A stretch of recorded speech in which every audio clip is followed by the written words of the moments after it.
ಸಿದ್ದು ಮಲ್ಲಿಕಾರ್ಜುನ ಖರ್ಗೆ ಅವರ ಮಾತು. ಇನ್ನೊಂದು ಕಡೆ ಲೋಕಸಭೆಯಲ್ಲಿ ಆದಂತಹ ಭದ್ರತಾ ಲೋಪಕ್ಕೆ ಸಂಬಂಧಪಟ್ಟ ಹಾಗೆ ಈಗ ಮನೋರಂಜನ್ ವಿಚಾರವಾಗಿ ಒಂದಷ್ಟು ವಿಚಾರಗಳಿಗೆ ಅಪ್ಡೇಟ್ ಸಿಗ್ತಾ ಇದೆ. ಮನೋರಂಜನ್ ಸ್ನೇಹಿತ ಸಾಯಿ ಕೃಷ್ಣನ ವಶಕ್ಕೆ ಪಡೆದಿದ್ದಾರೆ ಪೊಲೀಸರು.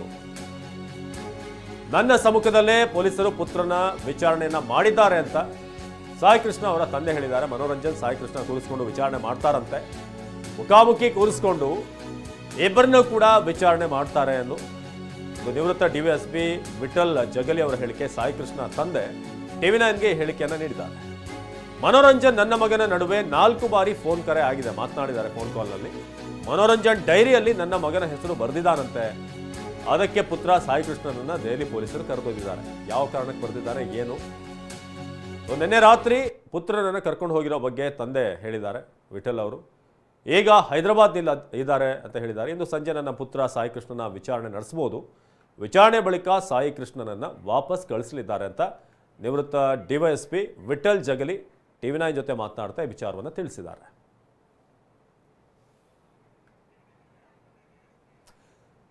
ನಿವೃತ್ತ ಡಿವೈಎಸ್ಪಿ ವಿಠಲ್ ಜಗಲಿ ಅವರು ಟಿವಿ9 ಜೊತೆ ಮಾತನಾಡುವಂಥದ್ದು ಏನು, ಬನ್ನಿ ಕೇಳೋಣ.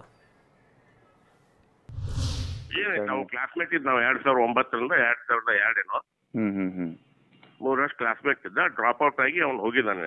ಇವ್ರು ರೂಮ್ಮೇಟ್ ಇದ್ದವ ಅಲ್ಲಿ ಹಾಸ್ಟೆಲ್ನಲ್ಲಿ 3 ಜನ ಇದ್ದನಂತೆ.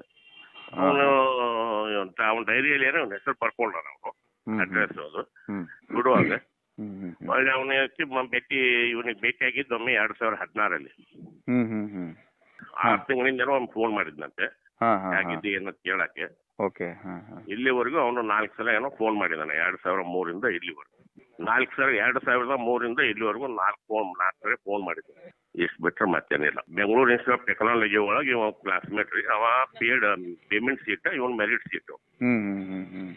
ಇವನ್ ರೂಮ್ ಅಲ್ಲಿ ಬಂದು ಅವ್ರ ತಾಯಿ ಅವ್ ಮ್ಯಾಥಮೆಟಿಕ್ಸ್ ಫೇಲ್ 1 ವರ್ಷ ಫೇಲ್ ಆಗಿದ್ದವನು. ಇವನಿಗೆ ಕರ್ಕೊಂಡು ಇವನ್ ರೂಮ್ ಅಲ್ಲಿ ಇಟ್ಟೋಗಿದೆ ಪ್ರಿನ್ಸಿಪಲ್ ಭೇಟಿಯಾಗಿ. ಬೆಂಗಳೂರಲ್ಲಿ ಸರ್? ಬೆಂಗಳೂರಲ್ಲಿ ನಮ್ಮ ಮಗ ಅಲ್ಲೇ ಮಾಡಿದಾನೆ ಬಿ. ಅಲ್ಲಿದ್ದಾಗ ರೂಮ್ ನಲ್ಲಿ ಒಂದ್ ಸ್ವಲ್ಪ ದಿನ ಇರ್ತಾನೆ. ಅಲ್ಲಿದ್ದ ರೂಮ್ಮೇಟ್ ಪ್ಲಸ್ ಅಲ್ಲಿದ್ದಾಗ ಅವ ಇವನ ಕ್ಲಾಸ್ಮೇಟ್. ಓಕೆ. ಈಗ ಆಮೇಲೆ ಇವ್ರು ದೆಹಲಿಗೆ ಹೋಗ್ತಾರ ಸರ್ ನಿಮ್ಮ ಮಗ ಜಾಬ್ ಮಾಡಕಂತ ಸರ್? ಇಲ್ಲ, ಅವನು UPSC ಇದನ್ನ ಮಾಡಕ್ಕೆ 2014ರಿಂದ 2.5 ವರ್ಷ ವಾಜಿರಾಮನ್ ಸನ್ಸ್ ಅಲ್ಲಿ ಕೋಚಿಂಗ್ ಕ್ಲಾಸಿಗೆ ಇದ್ದ ಅವನು. UPSC IAS coaching Delhi sir? ಡೆಲ್ಲಿಯಲ್ಲಿ. ಆಮೇಲೆ ಹೈದರಾಬಾದ್ ನಲ್ಲಿ 1 ವರ್ಷ ಇದ್ದಾವ. ಇದು ವಿಠಲ್ ಜಗಲಿ ನಿವೃತ್ತ ಡಿವೈಎಸ್ಪಿ ತಮ್ಮ ಪುತ್ರನ ವಿಚಾರವಾಗಿ ಹೇಳಿರೋದು. ಅಂದ್ರೆ ವಿಚಾರಣೆ ಕರ್ಕೊಂಡು ಹೋಗಿದ್ದಾರೆ. ಡೈರಿಯಲ್ಲಿ ಆತ ಏನೋ ಬರೆದಿದ್ದಾನಂತೆ ಇವನು ಮನೋರಂಜನ್. ಹಾಗಾಗಿ ಏನಿದು, ಯಾವ ವಿಚಾರಕ್ಕೆ ಅಂತ ಹೇಳಿ ವಿಚಾರಣೆ ಮಾಡ್ತಾರೆ, ನಂತರ ವಾಪಸ್ ಕಳಿಸ್ತಾರೆ ಅನ್ನೋ ವಿಶ್ವಾಸದಲ್ಲಿ ಈಗ ವಿಠಲ್ ಜಗಲಿ ಅವರು ಇದ್ದಾರೆ. ಮನೋರಂಜನ್ ಮತ್ತು ಸಾಯಿ ಕೃಷ್ಣನ ಮುಖಾಮುಖಿ ಕೂರಿಸಿ ಪ್ರಶ್ನೆ ಮಾಡಲಿದ್ದಾರೆ. ಜೊತೆಗೆ ಆ ಡೈರಿ ಇರುವಂತ ವಿಚಾರ ಏನು ಅನ್ನೋದು ಈಗ ಪ್ರಶ್ನೆ. ಇನ್ನು ಮತ್ತೊಂದು ಕಡೆ ಮನೋರಂಜನ್ ಕುಟುಂಬಸ್ಥರನ್ನ ಕೂಡ ತೀವ್ರ ವಿಚಾರಣೆಗೆ ಒಳಪಡಿಸಲಾಗಿದೆ.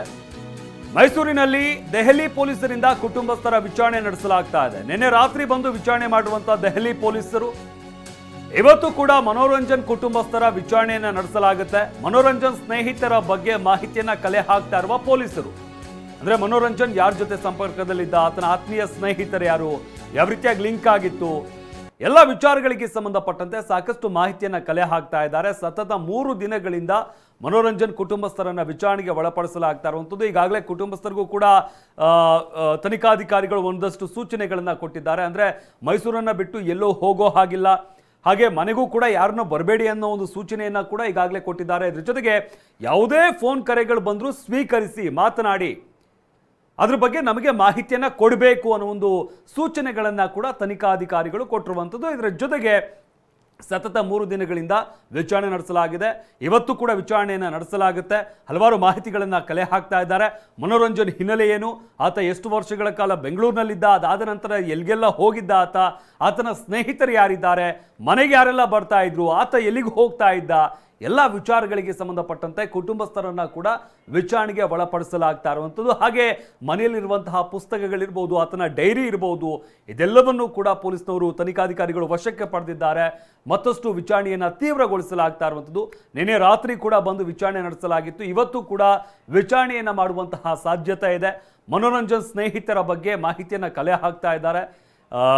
ಆತ ಯಾರ ಜೊತೆ ಎಲ್ಲ ಸಂಪರ್ಕದಲ್ಲಿ ಇದ್ದ ಅನ್ನೋ ವಿಚಾರಕ್ಕೆ ಸಂಬಂಧಪಟ್ಟಂತೆ. ಇನ್ನು ಬಾಗಲಕೋಟೆಯಲ್ಲಿ ಸ್ನೇಹಿತನನ್ನ ವಶಕ್ಕೆ ಪಡೆದಿರುವಂತಹ ಪೊಲೀಸರು ಈಗಾಗಲೇ ಆತನನ್ನ ಕೂಡ ವಿಚಾರಣೆಗೆ ಒಳಪಡಿಸಲಾಗಿರುವಂಥದ್ದು. ಆ ರೀತಿಯಾಗಿ ಮನೋರಂಜನ್ ಯಾರ ಜೊತೆ ಎಲ್ಲ ಕಾಂಟ್ಯಾಕ್ಟ್ ಅಲ್ಲಿ ಇದ್ದ ಅನ್ನೋ ವಿಚಾರಕ್ಕೆ ಸಂಬಂಧಪಟ್ಟಂತೆ ಕೂಡ ತನಿಖೆಯನ್ನು ನಡೆಸಲಾಗ್ತಾ ಇದೆ.